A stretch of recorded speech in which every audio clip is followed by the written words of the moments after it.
Primary school पढ़ रहे होते हैं, उसके बाद जब हम आगे की कक्षाओं में बढ़ते हैं तो हमें कुछ बुक्स में चेंजेस दिखते हैं। ABCD से वो चेंजेस आ जाते हैं अगली और ब्यूटीफुल में, रिच एंड पुअर में, और बहुत सारे इस तरह की चीज़ों में। जब हमें कंपेयर करना होता है, जब हम छोटे बच्चों को ये चीज़ देते हैं तो उसमें ये लिखा होता है, एक तरफ दिया रहता है कि एक लड़की है जिसने क्राउन पहना हुआ है और वो परियों वाला ड्रेस जो होता है वो पहना हुआ है और उसका स्किन कलर गोरा है, और एक तरफ ये रहता है कि एक लड़की है जिसका स्किन कलर ब्राउन है या सांवला है या काला है, और उसने जो कंघी की हुई है वो नॉर्मल कंघी जैसे नॉर्मल इंडियन लोग करते हैं वैसा किया हुआ है।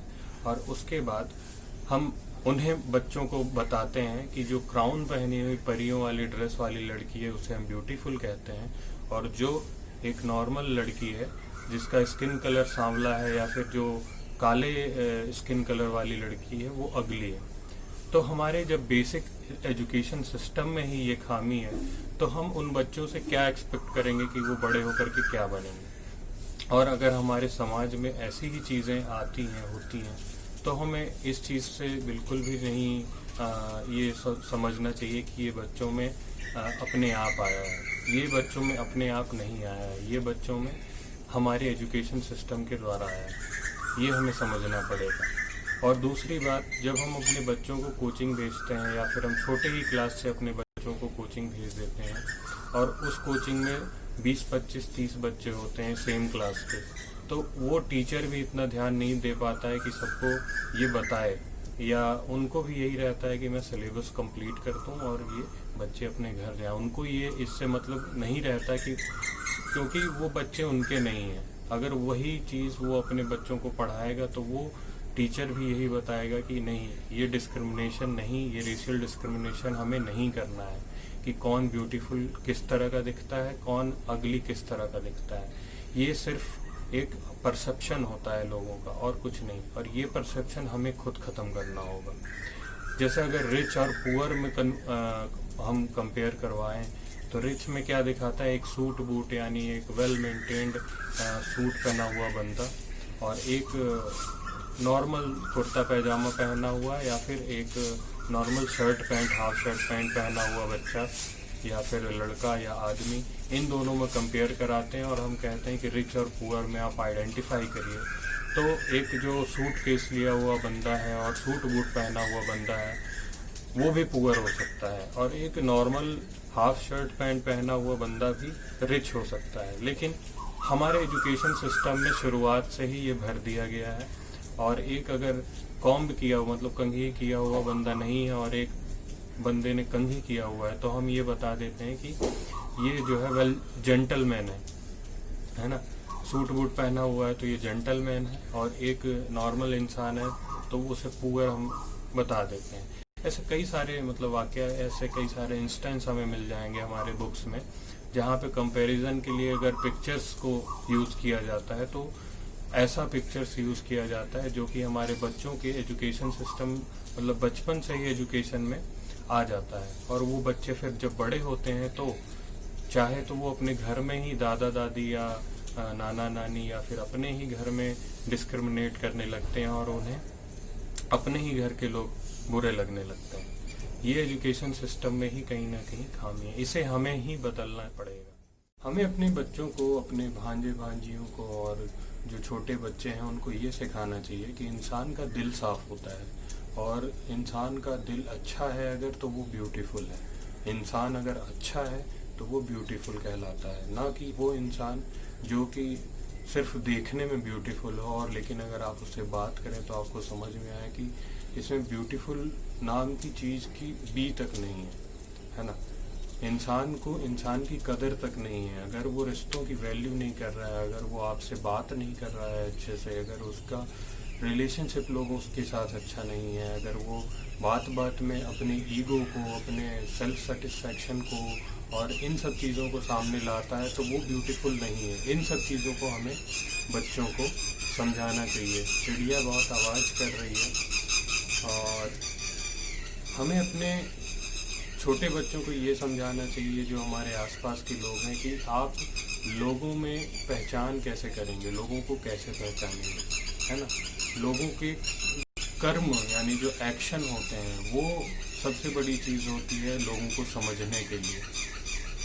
लोगों को समझना है अगर, तो वो कर क्या रहे हैं, बोलने और करने में बहुत डिफरेंस होता है। लोग बोलेंगे कि मैं आपसे बहुत ही अच्छा, मतलब बहुत प्यार करता हूँ, या मैं आपसे बहुत ही ज़्यादा आपकी केयर करता हूँ, लेकिन अगर उनके एक्शन जो वो कर रहे हैं वो टोटली अपोजिट हैं, वो आपके साथ मिसबिहेव करते हैं, आपकी डिसरिस्पेक्ट करते हैं, या फिर आपके साथ वो व्यवहार नहीं करते हैं जो जैसा कि आप उनके साथ करना चाहते हैं या करते हैं, या आप जो एक्सपेक्ट करते हैं। क्योंकि इंसान जो अच्छा इंसान होता है वो सामने वाले से भी अच्छा ही एक्सपेक्ट करता है।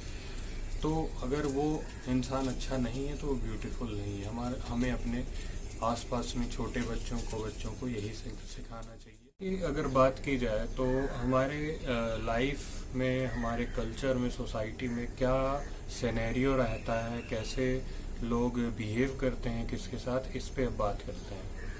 जैसा कि हमें देखने को मिलता है कि डाउरी की बात अगर की जाए तो लोग डाउरी लेने के लिए रेडी रहते हैं, हमेशा रेडी रहते हैं, लेकिन कई लोग डाउरी नहीं भी लेना चाहते हैं। लेकिन अगर देखा जाए तो आजकल डाउरी के बहुत ज़्यादा चलन नहीं है इस चीज़ का। लेकिन अगर हम इस चीज़ पे बात करें कि लोग अच्छी रेप्यूटेड जॉब में आ जाते हैं यार, बहुत ज़्यादा पैसे कमाने लगते हैं, और उनकी अगर शादी की करनी होती है तो वो डाउरी की बात करते हैं। अगर डाउरी की बात करते हैं तो कई बार ऐसा भी होता है कि लड़की वालों की तरफ से ये कहा जाता है कि हम डाउरी नहीं दे सकते हैं, और रिश्ते टूट जाते हैं। तो अगर ये चीज़ देखा जाए तो डाउरी देने वाले में और लेने वाले में, वैसे तो दोनों में ही कहीं ना कहीं खामी है। देना और लेना ये दोनों प्रथा गलत है। लेकिन अगर एक चीज़ और देखी जाए तो लड़की वालों के मन में भी ये रहता है कि मैं एक अच्छे लड़के, जो अच्छा कमा रहा हो, अच्छा दिखता हो, जिसके बाल ना उड़े हों, जिसकी हाइट अच्छी हो, देखने में बहुत अच्छा हो, उससे हम अपनी बेटी की शादी करें। ठीक है, जिसकी अर्निंग अच्छी है, मेनली ये देखा जाता है जिसकी अर्निंग अच्छी है, जो वेल सेटल्ड है, उससे शादी की जाए। लेकिन अगर बंदा आर्टिस्ट है, या एक जो नॉर्मल जॉब नहीं करता है, जो कि हम कहते हैं 9 to 5 जॉब, वो नहीं कर रहा है, और उसकी एक स्टेबल सैलरी नहीं है, किसी मंथ वो कम कमा रहा है, किसी मंथ ज़्यादा कमा रहा है, तो उसे हम एक इन्फीरियर नज़रों से देखते हैं। उसे हम ये नहीं देखते हैं कि वो भी एक इंसान है। उसे हम ये देखते हैं कि इसे हम मतलब इन द सेंस ये देखा जाता है कि हम जिसको सबसे ज़्यादा डाउरी जो सबसे ज़्यादा डाउरी लेने लायक लड़का होता है, वही सबसे ज़्यादा मतलब डिजर्विंग कैंडिडेट होता है किसी लड़की के लिए। ये भी एक हमारे सोसाइटी में एक सोच है। कोई एक जॉबलेस लड़के के साथ अपनी बेटी की शादी नहीं करेगा, लेकिन अगर कोई बंदा 50 लाख रुपए पर एनम की कमाई कर रहा है तो उसको हम 1 करोड़ रुपए डाउरी भी देने के लिए रेडी हो जाएंगे। तो एक थिंकिंग बन चुकी है सोसाइटी में, जो कि अभी भी ख़त्म नहीं हुई है ना। अगर कोई आर्टिस्ट है जो पेंटिंग करता है, बहुत अच्छी पेंटिंग करता है, लेकिन उससे शादी करने के लिए एक लड़की के माँ बाप सोचेंगे एक बार कि ये क्या करेगा, है ना। वो भी इंसान है। अगर कोई मेहनत करता है, कोई बिजनेस कर रहा है, कोई स्टार्टअप किया है, स्टार्टिंग है उसका, कुछ स्टार्टअप में उसने इन्वेस्ट किया है, या फिर उसने दिमाग लगाया है, और उसकी इनकम अभी बहुत कम है, तो उससे वो शादी करने से हिचकिचाएंगे अपनी बेटी की। ये एक दूसरी चीज़ हो गई। तो हमारी सोसाइटी ही ऐसी है। हमारी सोसाइटी में ही ये बताया गया है कि पहले पढ़ाई करो, 17 साल में 12th हो जाना चाहिए, 4-5 साल में MBBS इंजीनियरिंग करने के बाद 23 साल में एक जॉब हो जानी चाहिए, 23 साल के बाद जॉब होने के बाद 3-4 साल के बाद शादी, और 30 साल की उम्र, 32 साल की उम्र तक बच्चे, और फिर उसके बाद वही पूरी 9 to 5 जॉब चलती रहे, और कोई मतलब इसे हम कहते हैं कि स्टेबल लाइफ। क्या यही स्टेबल लाइफ है? आप लोगों में से कई लोग बोलेंगे कि हाँ यही स्टेबल लाइफ है। क्यों? क्योंकि हमें बचपन से ही ये हमने देखा, यही सीखा, यही हम देखते आए हैं। कोई अगर इंसान जॉब नहीं कर रहा है या कोई इंसान ऐसा है जो कि अभी ग्रो कर रहा है, तो उसे हम इन्फीरियर नज़रों से देखेंगे। अगर वही अगर कल को सक्सेसफुल हो जाता है, वही अगर कुछ कर देता है अच्छा काम, जो कि वो मेहनत कर रहा होता है उस समय, और जब उसे इन्फीरियर नज़रों से देखा जा रहा होता है, तब वो अपने ग्रोइंग मतलब टेंडेंसी में होता है, तब वो ग्रो कर रहा होता है, तब वो कमा नहीं रहा होता है, लेकिन वो कुछ अच्छे काम के लिए ग्रो कर रहा होता है।